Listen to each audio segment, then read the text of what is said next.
विधानसभा का इलेक्शन होने जा रहा है 2027 में। तो इसके इसके ऊपर अहम चर्चा की जाएगी। इसके लिए जो है ये मीटिंग बुलाई गई है कि उसमें हमारा जो अंसारी संगठन है, कितने बढ़-चढ़कर उसमें हिस्सा लेगा।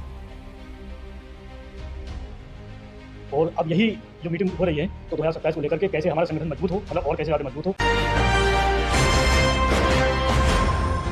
राष्ट्रीय अंसारी एकता संगठन के राष्ट्रीय अध्यक्ष शफकत उल्लाह अंसारी और संस्थापक आफताब तालिब अंसारी ने स्पष्ट ऐलान किया है कि आगामी विधानसभा चुनाव में अंसारी समाज उसी राजनीतिक दल को समर्थन देगा जो समाज के अधिकारों और हितों की रक्षा का भरोसा देगा और उन्हें सुनिश्चित करने का ठोस वादा करेगा। रविवार को बिजनौर के सिरधनी रोड स्थित अरबियन नाइट्स बैंक्वेट हॉल में आयोजित पश्चिमी उत्तर प्रदेश सम्मान समारोह के दौरान प्रेस वार्ता में उन्होंने कहा कि साल 2022 के विधानसभा चुनाव में अंसारी समाज ने समाजवादी पार्टी को समर्थन दिया था, क्योंकि सपा के नेतृत्व ने सत्ता में आने पर समाज के अधिकारों की रक्षा का आश्वासन दिया था। तालिब अंसारी, संस्थापक राष्ट्रीय अंसारी संगठन।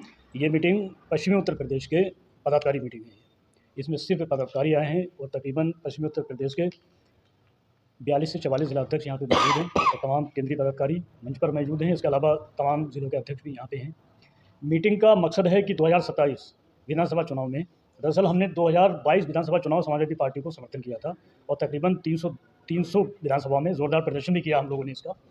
और अब यही जो मीटिंग हो रही है तो 2027 को लेकर के कैसे हमारा संगठन मजबूत हो, मतलब और कैसे ज़्यादा मजबूत हो, क्योंकि हम 2016 से ऑल इंडिया काम करते हैं संगठन में और 2019 में इसका रजिस्टर करवाया था हमने संगठन। 27 जनवरी 2019 में पहला अधिवेशन दिल्ली में किया था हम लोगों ने। तो आज हम टोटल 22 प्रदेशों में काम कर रहे हैं। आपने बताया कि 2022 में आपने समाजवादी पार्टी को समर्थन दिया था, किन मुद्दों पे आपने समर्थन दिया था उन्हें? देखिए, मुद्दे आज तक का ये इतिहास गवाह है, उत्तर प्रदेश में किसी भी राजनीतिक पार्टी किसी संगठन का, मुस्लिम संगठन का समर्थन नहीं लिया था। हम चूँकि प्रदेश में इतने मजबूत हैं तो माननीय अखिलेश यादव जी ने हमें 3 बार बुलाया लखनऊ में और हमारा जो समर्थन हुआ था मुद्दों पर हुआ था। कौन से ऐसे मुद्दे थे जिनको उन्होंने थे कुछ ऐसे मुद्दे जो सरकार नहीं बन पाई, सरकार बनती उनको एक हाईलाइट किया जाता है। जब सरकार नहीं बनी तो मुद्दे खत्म हो गए। अब चूँकि 2027 में दोबारा चुनाव है तो इसमें अब हम देखते हैं हम किस पार्टी को समर्थन करते हैं। फिलहाल अभी हम समर्थित किसी से नहीं है, क्योंकि समर्थन किया, समर्थन खत्म हुआ चुनाव के बाद। अभी हम किसी पार्टी के नहीं है क्योंकि ये एक गैर राजनीतिक संगठन है। उन्होंने कहा कि हम किसी दल के स्थायी समर्थक नहीं हैं, हमारे लिए सबसे पहले समाज के हित हैं। जो पार्टी हमारे अधिकारों की रक्षा करेगी, अंसारी समाज उसी के साथ खड़ा होगा।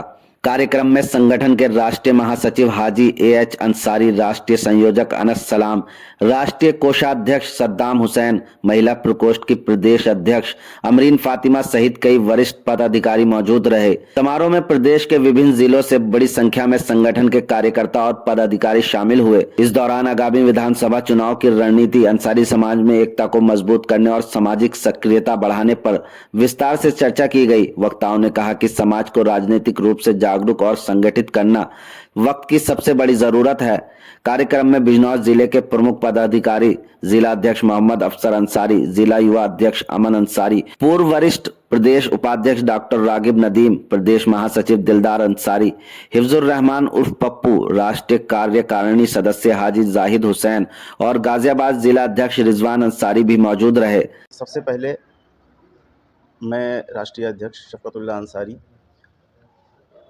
अपने जितने भी यहाँ हमारे पदाधिकारी लोग आए हुए हैं उन सबका मैं तहे दिल से इस्तकबाल करता हूँ और साथ ही साथ आपका भी इस्तकबाल करता हूँ जो हमारे मीडिया बंधु यहाँ हैं। आपने सवाल पूछा कि आज की जो बैठक है वो किन मुद्दों पे है। ये हमारे पदाधिकारी का एक सम्मेलन है जो हमारे पश्चिमी उत्तर प्रदेश के और राष्ट्रीय कार्यकारिणी के जो हमारे पदाधिकारी यहाँ आए हुए हैं, तो पदाधिकारी सम्मेलन हो रहा है। ये अहम मुद्दा जो हमारे साथ है वो ये है कि आगामी विधानसभा का इलेक्शन होने जा रहा है 2027 में। तो इसके ऊपर अहम चर्चा की जाएगी। इसके लिए जो है ये मीटिंग बुलाई गई है कि उसमें हमारा जो अंसारी संगठन है, कितने बढ़-चढ़कर उसमें हिस्सा लेगा। क्या ये आपका जो संगठन है किसी पार्टी विशेष को समर्थन देगा या अपने प्रत्याशी करेगा या किस तरीके से काम? नहीं, हमारा ये जो संगठन है ये राजनीतिक संगठन नहीं है, ये हमारे बिरादरी का संगठन है और इसमें हमको किसी पार्टी से कोई गठबंधन नहीं करना है, कोई समझौता नहीं करना है। हाँ, अगर कोई पार्टी ये कहती है कि भाई आप हमको समर्थन दें, तो हम मुद्दों पे उनको हम खाली समर्थन दे सकते हैं, हम गठबंधन या विलय नहीं कर सकते। क्या मुद्दे हैं आपके? हमारा मुद्दा ये है कि देखिए हमारा अंसारी समाज यूपी में क्या पूरे हिंदुस्तान में लगभग 60 से 65% अंसारी समाज है, जो मुसलमानों में सबसे बड़ी अक्सरियत है। और ये देखा गया है कि अंसारी समाज का कहीं कोई वजूद नहीं रहा है, किसी भी पार्टी में कोई वजूद नहीं है, ना कोई हिस्सेदारी है, ना कोई भागीदारी है।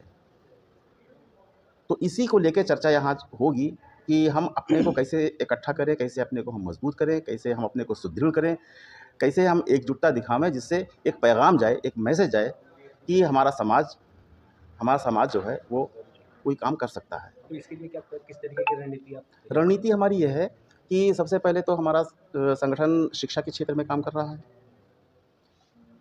ज़्यादातर देखा गया है कि हमारे बच्चे जो हैं वो अशिक्षित हैं, उनके अंदर शिक्षा की कमी है, तो उनको बढ़ावा दिया जा रहा है कि आप लोग जो है वो शिक्षित होइए, ख़ास तौर से उनके पेरेंट्स को बताया जा रहा है। इस कड़ी में बहुत सारे जो है हौसला अफ़ज़ाई के प्रोग्राम भी किए जाते हैं। उत्तर प्रदेश में कई ज़िले में इस तरीके से जो है फंक्शन किया जाता है, जो हमारे बच्चे हाई स्कूल में, इंटर में जो अच्छे नंबरों से पास हो रहे हैं, फर्स्ट डिवीज़न पास हो रहे हैं, उनको बुलाया जाता है और उनका जो है हौसला अफ़ज़ाई का एक प्रोग्राम रखा जाता है। अभी पिछले सितंबर में 22 सितंबर में सुल्तानपुर में ये प्रोग्राम हुआ था। लगभग उसमें 150 बच्चों को सम्मानित किया गया था। उनकी हौसला अफ़ज़ाई का जो है कार्यक्रम हुआ था, बहुत ही बड़े पैमाने पे। और इससे बच्चों के अंदर एक जज़्बा पैदा होता है कि आज इनको सम्मानित किया गया है, कल हम अच्छे नंबरों से हम भी पास हों, तो हमको भी ऐसे मंच से सम्मानित किया जाए। तो उनके अंदर एक ललक पैदा होगी, एक जो है हौसला पैदा होगा कि हम भी पढ़ें, बढ़ चढ़ के हम उसमें हिस्सा लें। और किस तरीके से